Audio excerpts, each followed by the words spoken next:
Thank you for that answer. Let's move on to the next section on the application requirements. What we're seeing on the screen is a screenshot from the university website, which talks about the personal statement and other supporting information that is required from a candidate.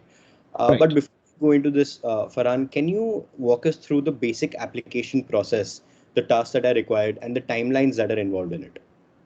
Ooh, okay. I'll have to think back. So, see what happens with, I think, the application process is you had to write a personal statement, you needed a CV, and notably for Kings, you do not need references. So Yeah, that thing good now because I applied initially for US LLMs. I am not really sure on how it works for UK ones because I obviously had personal statements already. I had everything already, which I just had to improve, right?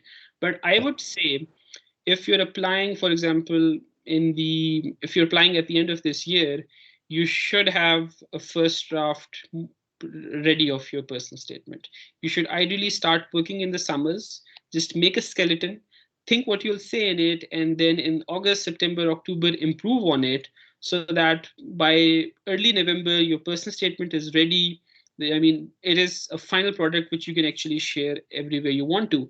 Now, what happens is give it a time. Most of the deadlines, I think, for US law firms start to come in December, right?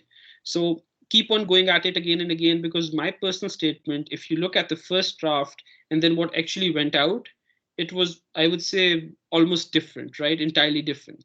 So just keep that in mind. You should start then, but UK law firms, you can apply later to them, right? You can apply in January, February. I can't seem to remember when I applied, but I think it was maybe in February. I think so, yeah. So, I mean, just keep 3, 4 months, I think, in mind if you really want to write a good personal statement. CV, I mean, if you're a law student in your final year, you should already have a good CV. So that shouldn't take up much time. And yeah, I think that's all you needed. Am I missing anything? Yeah, I mean, you need to secure your transcripts. So yeah. for my UK LLM, I think I only supplied my electronic copies of the transcript. So it was just a scanned version.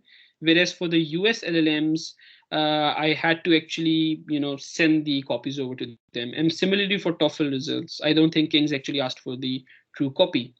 One thing which I think I am forgetting, yes, your TOEFL exams. So if you're from and it's needed in UK, also in US. So if you're not from an English speaking country, you need to have, you need to basically satisfy you can speak English. Yeah. And you need to either give a TOEFL or an IELTS, something. And I think there are also other options, but I gave the TOEFL personally. And that is something you need to do early, especially if you're applying to US because it takes time to get your result and then it takes time to actually send out the result to the university. And it's important especially for US universities because they operate a strict deadline.